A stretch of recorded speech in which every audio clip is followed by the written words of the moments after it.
Bonjour peuple congolais, ça dépend au Bozali Kolonangaï.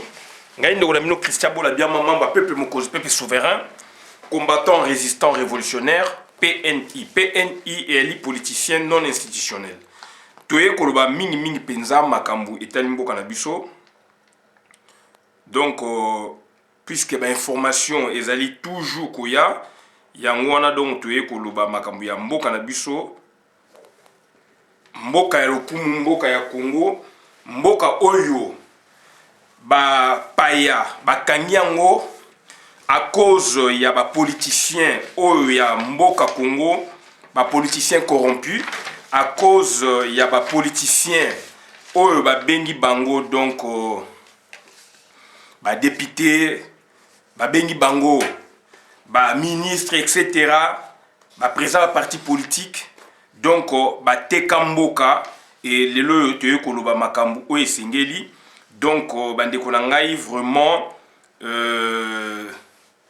tokomina sombele suka bisanga. To yeka ko annoncer bino que Félix et Antoine Tshilombo donc à kozala jugé pour crime de haute trahison. Ils ont un article 165 il y a constitution il y a bango ezali kuna donc Félix Tshilombo azali ko mériter yango na makambo ebele yango na donc tokotangela bino donc définition déjà il y a qualification il y a haute trahison ngelo banini toko expliquer bino et puis toko tangela bino pe article 165 Félix Azali wana Azali a commis président Mobimba au bengi président de la République Moussa na eko finga ka peuple oyaye ezali déjà donc ezali répréhensible na niveau ya mibeko ya mboka et donc asali makambu ebele ya mabe depuis akoti na mboka wana azali na intelligence na ennemi Makamebele, yango tokotangela bino rapidement. Article 165 de la Constitution, il y a le Constitution, il y a le 18 février 2006, et a été donc révisé en 2011. Article le Biboué, sans préjudice des autres dispositions de la présente Constitution, il y a haute trahison lorsque le président de la République a violé intentionnellement la Constitution ou lorsque lui ou le Premier ministre sont reconnus auteurs, co-auteurs ou complices des violences graves et caractérisées des droits de l'homme, des cessions d'une partie du territoire national, il y a atteinte à l'honneur ou à la probité, notamment lorsque le comportement personnel du président de la République ou du Premier ministre est contraire aux bonnes mœurs ou qu'ils sont reconnus auteurs, co-auteurs ou complices de malversation, de corruption ou d'enrichissement illicite, etc., etc. Donc, bandeko nangai, soto juka ka deux grands paragraphes wana. Donc, Félix Tshilombo, oyo yo ozali ko soutenir ye, oyo yo olingi azala wana alors que azali incapable, oyo yo olingi ke oza ko souhaiter azala kawana alors que azali ko bomamboka, ndeko wana lobby boye bake akozala donc na maboko ya l'état. Donc akokangamaka puisque ezali crime politique. Donc ezali infraction politique. Oh ya sali. Tokotangela bino siko définition donc il y a haute trahison ngelo banini l'acte ou l'action méritant la qualification de haute trahison est un crime qui consiste en une extrême déloyauté à l'égard de son pays, de son chef d'État, de son gouvernement ou de ses institutions. Ce crime est souvent associé avec celui d'intelligence avec l'ennemi. Il s'agit souvent d'une infraction politique concernant les détenteurs d'une autorité politique dans l'exercice de leurs fonctions. Donc, voilà, Makambo Tongoto Sabino. Donc, bandeko nanga ezali passe mingi ezali pasi mingi parce que situation ya mboka na biso ezali na maboko ya bapaya et que lelo oyo bozali koloba ke ndeko songolo pakala azali donc azali wana comme président de la république, premier ministre, etc. Mais mboka ezali ko marché te bazali ko sala nini. Donc bazali donc l'intelligence na ennemi. Bazali ko sala nini. Bazali ko détruire mboka na biso. Bazali ko sala nini. Donc balingi mboka na biso ezonga sima. Donc na yango bandeko na ngai ezali pasi mingi. Donc toujours neti kaneti ya banya Rwanda. Félix azali l'intelligence na ennemi. Puisque oza koloba Banyarwanda bazali bandeko na biso depuis quand Banyarwanda bazali bandeko na biso yo bi Banyamulenge meza Banyamulenge teza Banyarwanda depuis quand Banyarwanda bazali bandeko na biso donc déjà zali donc ça dit mutu azali une intelligence na ennemi Félix akei na est alobi ke bitumba oyo bima kuna ezali ba congolais na ba congolais alors que ba rwandais mutu ba ko bomba ba congolais Félix azwaki mikano que donc bakotisa ba pays agresseur na Congo soit disant que baya ko cha pays basi sa pe côté pour ba bunisa ba ndeko oya biso intelligence na ennemi bandeko na ngai donc c'est très dangereux et donc akomi président moko ko finga ka batu afinga batu bandoki mabe afinga batu banyangala kata mabe afinga batu bakomba taba mabe afinga batu boyebo mabe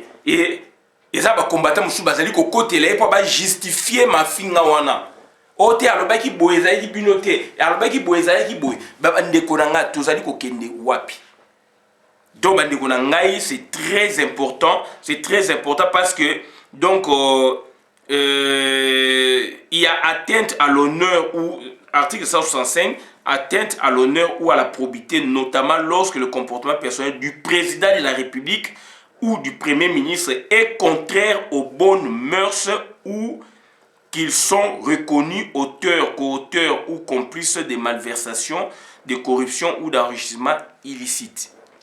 Donc, déjà, ezali wana, c'est compliqué. Donc, bonnes mœurs, donc, ezali, normes, le plus souvent, donc, coutumières, sont des normes coutumières, en partie formulées dans les traités de civilité et dans les règles de droit civil et pénal. Donc, à niveau même, il y a société, tous na code, tous na éthique, na biso. Puisque même na bokoko na biso, mwana muke afinga mikolo ezalaka pe bien te. Et puis, yo mokonzi, yo papa ofinga mwana. Donc, voilà. Donc, ça dit yo mokonzi ofinga sko population na yo. Donc, c'est que vous avez confiance à Batouana, vous avez considéré Bangote. Donc, ils allaient déjà donc répréhensible à niveau de la loi. Article 165, ils allaient déjà parler Nayango. Et Félix ne cesse d'injurier la diaspora, ne cesse d'injurier donc les combattants. Akomi ko benga ba combattant le ba combataba. Akomi ko benga ba nyang, abenga ba nyangala kata, abenga ba mususu bandoki kakaye. Donc kaka ye bobenye mokozamboka mais mokozamboka moko impolikute afinga kabatu. Alors mibeko ya l'état ezali koluba ezali donc ko condamner ba acte wana. Donc voilà bandeko na ngai yango tolobi donc prochainement à Rosala donc c'est-à-dire pour na haute trahison. Haute trahison aussi na niveau donc il y a donc lorsque le président de la République a violé intentionnellement la Constitution, lorsqu'il a volé intentionnellement la Constitution ou lorsque lui ou le Premier ministre sont reconnus auteurs, co-auteurs ou complices de violences graves et caractérisées des droits de l'homme. Violence donc grave et caractérisée des droits de l'homme. Babomi batu na kati ya ba homme. Toza ba photo ba beti batu masasi na kati ya ba homme na université. Bakangi université. Kotanga même ça fait partie donc il y a droit de l'homme donc ils ont droit à l'éducation. Il y a violé yango. Il y a violé yango donc babomi batu basali boyebo makambe belé donc ça dit déjà ça dit makambo ya droit de l'homme.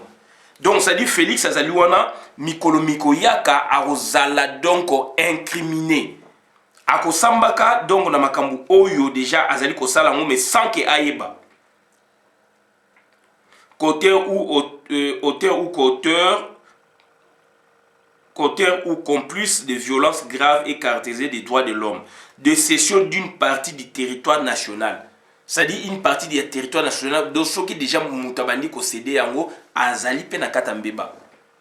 Donc c'est très compliqué. Il y a atteinte à l'honneur ou à la probité, notamment lorsque le comportement personnel du chef du président de la République ou du Premier ministre est contraire aux bonnes mœurs ou qu'ils sont reconnus auteurs, co-auteurs ou complices de malversation, de corruption ou d'enrichissement illicite. Azali mutu o azali nakata corruption, azali ko corrompre, bazape ko corrompre et puis azali ko sala ba game moko donc ba enrichissement moko illicite. Probité donc azali honnêteté. Donc bande konanga donc c'est-à-dire phase auto koti lobi Félix akokangamaka. Félix akokangamaka donc a tié désordre depuis arrivé naé, a yibi depuis arrivé naé, a bomisi batu depuis arrivé naé, yé moutalbaï ka yebi même kosi malisa cité, mais Félix a bomisi batu, likolo ya pouvoir oye alingi nenga komawana, donc bande kona ngai, donc makambu ezali ebele, et ezali passe mingi, donc ezali passe mingi bande konanga parce que situation oyo tozali kokenango ezali situation oyo peuple akana kité ezali situation ba imposer biso mais tozali soutenu te na ba politicien tozali soutenu te et donc lelo yo ekare ko makasi parti moko ya ba congolais bazana mbongo mingi parti mususu ya ba congolais mbongo bazali nango te. D'où sikoyo ezali ko pesa batu bakande ezali ko pesa batu makambe belé donc voilà bande konangai ezali passe mingi ye alingi ko kotsa ba rwandais and biso to ndima ba rwandais comme bande kona biso alors que mutaza ko bomaza sunde kona ote et puis pour la nationalité na mboka nyonso oyo ya mokili biso tozali awa tozwa nationalité française mais il y a toute une procédure soki osali mabe na France déjà pour n'avoir personne nationalité ba étudier rango individuellement pas collectivement ba étudier rango et puis ce qui de ce baby ezali incomplet ba quoi journée à 2 ans il faut dans 2 ans de oye ba souko formuler sous donc ba ni non ba souena donc voilà ça c'est déjà un de deux maintenant mutu o asvi nationalité ozali terroriste ozali boy ozali likama mabe na mboka wana bakopesa kayote nationalité boni Félix azali ko mema biso ayebisa biso banyamulenge donc bazali bandeko na biso donc ngolo banini donc bapesa bango nationalité alors que babomi biso lokola banzinzi babomi biso na nko siko baye koyeba ke donc nationalité ya Congo bazwaka ngo te batamani na ba passeport donc bapesa bango pona ba moyen de déplacement puisque preuve ya nationalité congolaise ne konanga da yebisa bino ezali nini ezali donc certificat de nationalité. Donc on va passer ça on va passeport pas tambola ba bima bo bazo ba bourse ba kele ba mboka boye mais preuve administrativement parlant juridiquement parlant preuve ya nationalité ya mboka nyonso ezaka certificat de nationalité. Certificat de nationalité pour nous c'est toute une procédure et nationalité la ezali une et exclusive.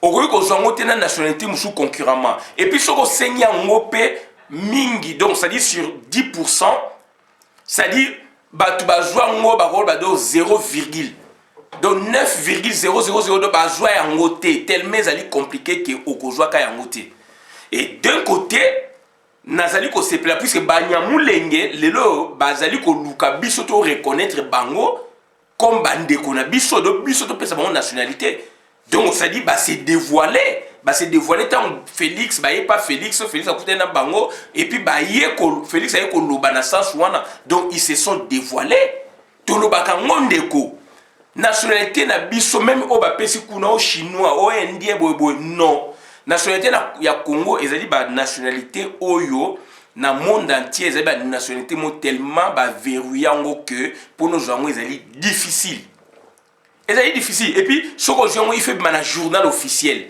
Na loba yango, Kamere ninga zaliwana. Azar na passeport congolais. Botou na yé certificat de nationalité na salé ba émission. A relaxa ngote, azape na ngote. Donc, ba ndeko na ngai, donc, makam tozolo ba donc, ayons nos apaisements, mais tout travail, tout à la prudent. Donc, ba tout en attend, ba yé vers biso, c'est qui, moutou, abomi papa na yo, abomi maman na yo, abomi ba ndeko nosko, azako luka yo pa boma yo. Mais à réussir te, et ça li que, donc, à réussir te, makam monani polele, a komi ko yeko, siko ko senga na yo la paix. Bozonga na nde bozalaki liboso. Ndeko nanga mutu abongo yo ko linga oza naye ata bosengi la paix. Donc voilà la situation tout ça na mona Congo ya ngwana. Donc banya Rwanda toko pesa bango nationalité te. Nationalité pe ya Congo pe batu bazwa yango pe te. Donc bango bazaki na protectorat déjà zali ko peksa ba zwa nationalité donc ya ba belge ou ya biso.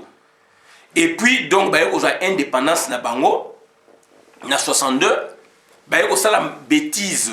Na 72 bisenima na pion na bango zali ki wana a proposé na Mobutu a signé na ordonnance loi parlement qui est na vacances nationalité et bimaki collectivement alors que tout ça ba bikolo belé aussi na kata Congo ba pesa ki ba bikolo mususu ande kaka bango kaka ba Rwandais na ndambo ba Burundais et mingi pe ki ba tuti. Donc voilà ba ndeko na situation où ezalaki et puis na 81 donc comité central il y a MPR na période de Mobutu na Zaïre ba étudier ba longoli yango na yebisaka bino naza ko zongisa plus Congolais bosanaka boko mona kana mikanda ya l'état na fonction publique na ba bureau boko mona kana ba jugement boko mona kana ba livre ya géographie boko mona kana ba livre ya histoire. Il y avait des Tutsis et des Hutus, donc Tutsis, Hutus, même pygmées, donc Rwandais, donc voilà, ou Burundais. Et Zalaki, période il y a 72, 81, 9 ans, on a, bah, ils ont joui, n'est-ce pas, de notre nationalité. Donc, beaucoup monaka ba livre et histoire. Beaucoup monaka boy boy que tous un peuple boy, tous un bat boy ba Hutu, ba Tutsi, Tutsi Zaïrois, Tutsi Zaïrois, Hutu Zaïrois. Donc boy toi ba pygmé kuna ba mso ba baza pygmé ba mso ba baza pygmé ben on ba toi Rwandais Burundais. Donc puisque bazala qui intégré et puis to yoko boto la bango donc nationalité à Congo bazala kanango lisusu te depuis 1981. Depuis 1981 nationalité à Congo ya Congo ezalaka donc verrouillé. Et moi, j'ai donc apprécié réaction à Bango au-delà de tout, puisque c'est toujours que dans la pédagogie politique, au-delà de nous, pour Bango, mais nous apprécier, trahir intime conviction politique. Bango, ba komi na suka. Na loba yango ba komi na suka, do ba pression de partout. Paul Kagame azali acculé. Yori Museveni azali acculé. Joseph Kanambe azali acculé. Batouane il faut to boma bango bazali batu pamba. Il faut que démystifier bango bazali batu pamba. Soda soko zali bete masasi. Bazali batu pamba nyoko li batu. Bako kufa ndenge ngana kufa ndenge yo kufa ndenge ya kufa bazali ba spéciauté. De bazali batu bazali ba ventile bango siko ba komi na suka.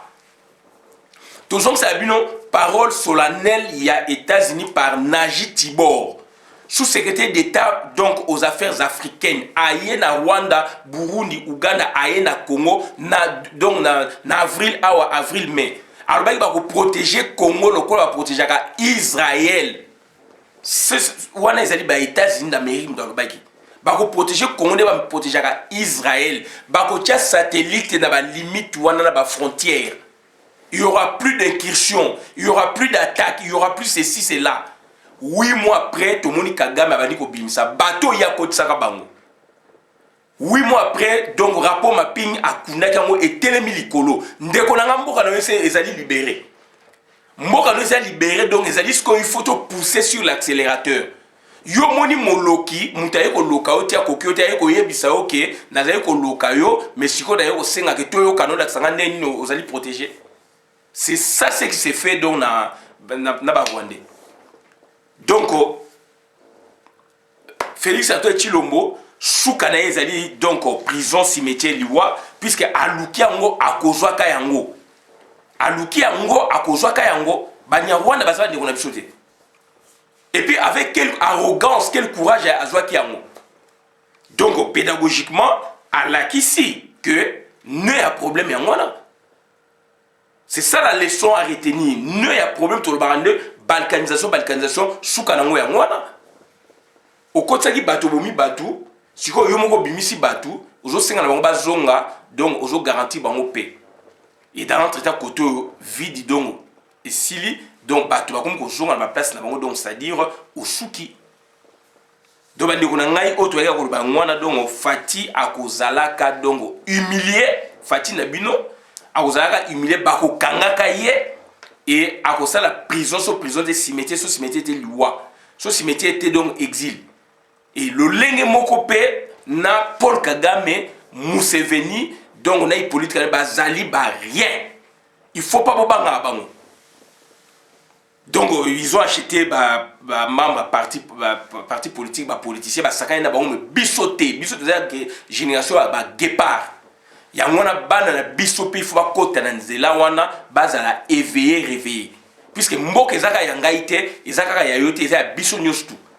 Et il y a un sengeli photo fédéré tous à la mutu mon pour libérer mboka na biso lobby. Bande ko nanga voilà autre que web sabino do Félix Antoine Tshilombo mazali complice complaisant ya batouana mais ayeba ke donc a poursuivi pour haute trahison. Déjà azali ko atteindre donc azo sala atteinte na honneur ya batu ko fingaka bango banyangala kata ko fingaka bango boyeboy donc ça dit président de la République ça haute trahison. Et ça haute trahison. Et ma vidéo ezali banine donc on va monter des dossiers donc ça dit haute trahison. Félix Antoine Tshilombo. Soi-disant mwana ya Tshisekedi, soi-disant donc bakola qui bien boyeboy voilà ce qu'il nous produit. Tricherie, impolitesse, arrogance, etc. etc. Voilà, bah, on a autre regard tout ce qui a bon la vidéo madame na compte communauté. Biso donc tozali ko continuer nazali mwana ya Congo na kolembate na kotika te yango toza ko senga na bino bande ko na ngai ingeta victoire eza côté na biso kotika na biso bon la vidéo madame na compte communauté. Merci.